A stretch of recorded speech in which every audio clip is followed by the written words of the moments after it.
Next है genetic code. Replication and transcription जो होता है इसमें न्यूक्लिक एसिड का कॉपी होता है अनदर न्यूक्लिक एसिड से, एंड ये सब जो होता है ये कॉम्प्लीमेंट्री के बेसिस पे होता है। मतलब कि रेप्लिकेशन एंड ट्रांसक्रिप्शन वगैरह में हम देखते हैं गुआनिन की जगह साइटोसिन आता है, साइटोसिन की जगह गुआनिन आता है, तो ये सब जो है कॉम्प्लीमेंट्री के बेसिस पे होता है।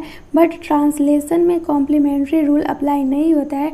ट्रांसलेशन में जो जेनेटिक इन्फॉर्मेशन का ट्रांसफ़र होता है वो पॉलीमर ऑफ न्यूक्लियोटाइड्स जो रहता है उससे सिंथेसिस होता है एमिनो एसिड।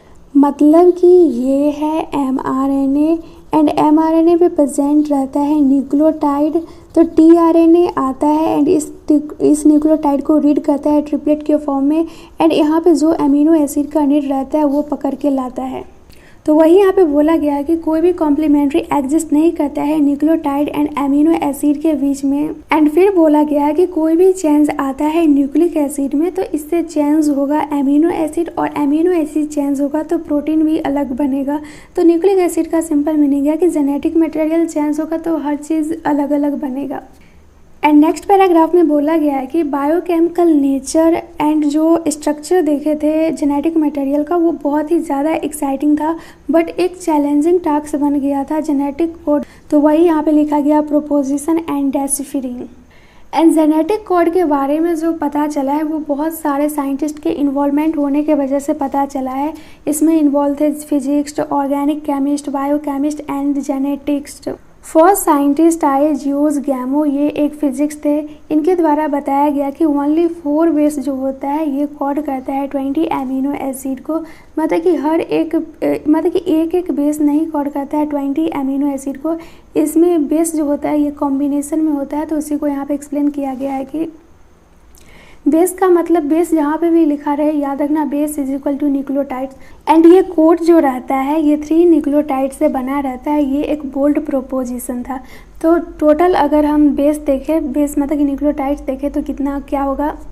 देखो यहाँ पे आरएनए का बात हो रहा है, तो यहाँ पे AG होता है, AD से थायमिन बनता है, G से साइटोसिन बनता है, एंड फिर एक यहाँ पे यूरासिल रहता है। तो यहाँ पे सिंपल हम बात करेंगे AGCU का, क्योंकि थायमिन प्रेजेंट नहीं रहता है आरएनए में। तो ये सब जो रहता है न्यूक्लियोटाइड्स, ये तो देखो कॉम्बिनेशन जो लिया गया है न्यूक्लियोटाइड्स का, यहाँ पे टोटल 4 न्यूक्लियोटाइड्स है। तो जितना भी न्यूक्लियोटाइड्स है सबका 3-3 कॉम्बिनेशन लेके बनाया गया है, एंड इसका टेबल जो दिया गया है नेक्स्ट पेज पे दिया गया है। एंड ये जो कॉम्बिनेशन होता है ये जनरेट करता है 64 कोडॉन, जितना हमें नीड था उससे भी ज़्यादा कोडॉन आ गया। एंड कोडॉन ट्रिपलेट होता है, इसका प्रूफ देना ये बहुत ही ज़्यादा डाउंटिंग टास्क था। तो केमिकल मेथड डेवलप किया गया हरगोविंद खुराना के द्वारा ट्रिपलेट को प्रूफ करने के लिए। हरगोविंद खुराना जो थे ये साइंथेसिस किए खुद से आरएनए मॉलिक्यूल, मतलब कि अपने अकॉर्डिंग ये आरएनए मॉलिक्यूल को बनाए एंड उसका अलग अलग कॉम्बिनेशंस बना के देखे कि कौन सा एमिनो एसिड का फॉर्मेशन हो रहा है एंड उससे कौन सा प्रोटीन बन रहा है। तो ये एक बार होमोपॉलीमर लिए एंड एक बार कोपॉलीमर लिए। इसका मतलब ये है कि देखो एनसीईआरटी में 3 साइंटिस्ट के बारे में बोला गया है, एक हरगोविंद खुराना एंड सेकेंड में बोला गया है मार्शल नीरेनवोज के बारे में, एंड थर्ड में बोला गया है सेवरो ओकाओ। तो ये तीनों जो थे न्यूक्लियोटाइड खुद से न्यूक्लियोटाइड लैब में बनाए हैं। एंड हरगोविंद खुराना जो थे ये मतलब कि होमोपॉलीमर बनाए एंड कोपॉलीमर न्यूक्लियोटाइड्स बनाए। इनके अकॉर्डिंग जो ये न्यूक्लियोटाइड्स बनाए थे ये रहा। तो ये एक बार AUG लिए एंड एक बार CUU लिए।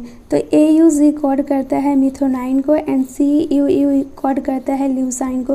तो वैसे ही रिपीट करते गए, फिर AUG को रिपीट किए तो यहाँ पे मिथोनाइन बना एंड फिर रिपीट किए तो यहाँ पे ल्यूसाइन बना। मतलब कि यही दोनों को AUG CCU AUG and CCU को रिपीट कर रहे थे। तो इससे पूरा कन्फर्म हो जाता है कि ये जो न्यूक्लियोटाइड्स रहता है वो ट्रिपलेट के फॉर्म में रहता है। तो ये तो हो गया कोपॉलीमर के लिए। एंड होमोपॉलीमर में ये क्या किए थे कि सिर्फ AUG को रिपीट करवाए थे, AUG फिर AUG इस टाइप से न्यूक्लियोटाइड लिए थे। तो यहाँ पे एमिनो एसिड का फॉर्मेशन जो होता है वो मिथोनाइन का होता है, एंड ये जो AUG है ये बार बार मिथोनाइन बना रहा है। एंड मार्शल निरनवॉज जो थे ये भी सेल फ्री सिस्टम में ही न्यूक्लियोटाइड को बनाए, मतलब कि प्रोटीन साइंथेसिस किए। बट इसमें याद रखना एक सारा चीज़ वैसे ही किए, बस इसमें ये बात याद रखना कि इसमें कॉड 2 डेसिफर्ड आता है। एंड फिर सेवरो ओकोजवात जो थे वो भी सारा चीज़ ऐसे ही किए, बस ये इंजाइम को यूज़ किए थे न्यूक्लियोटाइड को बनाने के लिए। एंड इसमें से वो इंजाइम का यूज़ किए थे वो था पॉली न्यूक्लियोटाइड फॉस्फोराइलेज, एंड इसी इंजाइम को बोला जाता है सेवरो ओकाजोआ इंजाइम। तो सिंपल हम हरगोविंद खुराना को एक्सपेरिमेंट को याद रखेंगे। ये लिए थे AUGNCCU, तो एक बार ऐसे ही रिपीट करवाते रहे AUGCUU AGUCUU, तो हर बार बन रहा था मिथेनाइन एंड ल्यूसाइन, मिथेनाइन एंड ल्यूसाइन। फिर ये सिंपल ये AUG को बार बार रिपीट करवाते गए AUG, तो इससे हर बार मिथेनाइन बन रहा था। इससे पूरा कन्फर्म हो गया कि जेनेटिक कोड जो रहता है वो ट्रिपलेट रहता है। NCERT में सिर्फ सेवरो ओकोजवा में लिखा गया है कि ये टेम्पलेट इंडिपेंडेंट मैनर में RNA को बनाए हैं, बट सारा में वैसा ही होता है, किसी में भी टेम्पलेट का यूज़ नहीं किया गया, सब में अपने मन से न्यूक्लियोटाइड लिया गया एंड RNA को बना दिया गया है। तो अब ये सारा एक्सपेरिमेंट अच्छा से समझ में आएगा। फर्स्ट साइंटिस्ट जो थे हरगोविंद खुराना, इनके द्वारा बनाया गया RNA मॉलिक्यूल लैब में, एंड ये खुद से न्यूक्लियोटाइड्स ऐड कर करके RNA मॉलिक्यूल्स बनाए थे। तो यहाँ पे देख सकते हैं खुद से ऐड करके RNA मॉलिक्यूल्स बनाए हैं, एंड एक बार ये होमोपॉलीमर्स बनाए एंड एक बार कोपॉलीमर्स बनाए। तो होमोपॉलीमर्स का मतलब ये है कि ये बार बार AUG को रिपीट करते गए, जिससे कि मिथेनाइन का फॉर्मेशन हो रहा था बार बार, एंड फिर एक बार AUG फिर CUU फिर AUG फिर CUU को रिपीट करते जा रहे थे। तो पता चला बार बार मिथेनाइन एंड ल्यूसाइन का फॉर्मेशन हो रहा है। एंड फिर इसके बाद आते हैं मार्शल निरनवॉज, ये भी सेल फ्री सिस्टम में ही प्रोटीन को साइंथेसिस करते हैं। एंड इसमें याद रखना कॉड 2 बी डेसिफर्ड। थर्ड में आते हैं सेवरो ओकोजोआ जो RNA को बनाते हैं, इसमें यूज़ करते हैं पॉलीन्यूक्लियोटाइड फॉस्फोलाइज इंजाइम, तो इसी इंजाइम को बोला जाता है सेवरो ओकाजोआ इंजाइम। एंड ये जितना भी साइंटिस्ट है सब टेम्पलेट इंडिपेंडेंट मैनर में RNA को साइंथेसिस किए हैं। तो अब ये चेकर बोर्ड बन के तैयार है। अब यहाँ पे साइलेंट फीचर दिया गया है जेनेटिक कोड का। तो कोडन जो होता है ये ट्रिपलेट होता है, 61 कोडन कोड करता है अमीनो एसिड को, एंड 3 कोडन जो होता है ये कोड करता है, कोई भी अमीनो एसिड को कोड नहीं करता है तो इसको स्टॉप कोडन बोलते हैं। एंड कुछ अमीनो एसिड जो होता है ये मोर देन 1 कोडन से कोड रहता है, तो इसको बोलते हैं डीजेनरेट। कोडन जो रीड करता है mRNA को ये कॉन्टिन्यूस फैशन में करता है, मतलब कि कोई भी गैप वगैरह नहीं होता है, तो वही बोला गया नो पंक्चुएशन।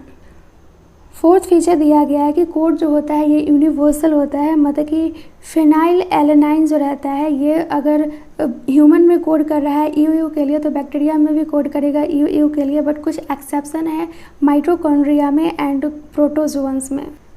फिर फिफ्थ फीचर दिया गया है कि AUG के पास ड्यूअल फंक्शन रहता है, ये कोड करता है मिथेनाइन को एंड इनिटिएट करता है कोडॉन को, एंड एक्ट करता है एज अ इनिटिएटर कोडॉन।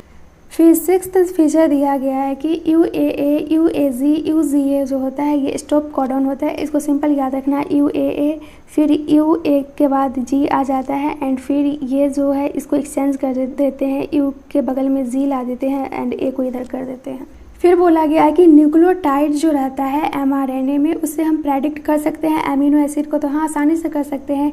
AUG है तो AUG मिथेनाइन को कोड करेगा, UU है तो फिनाइल एलानाइन को कोड करेगा।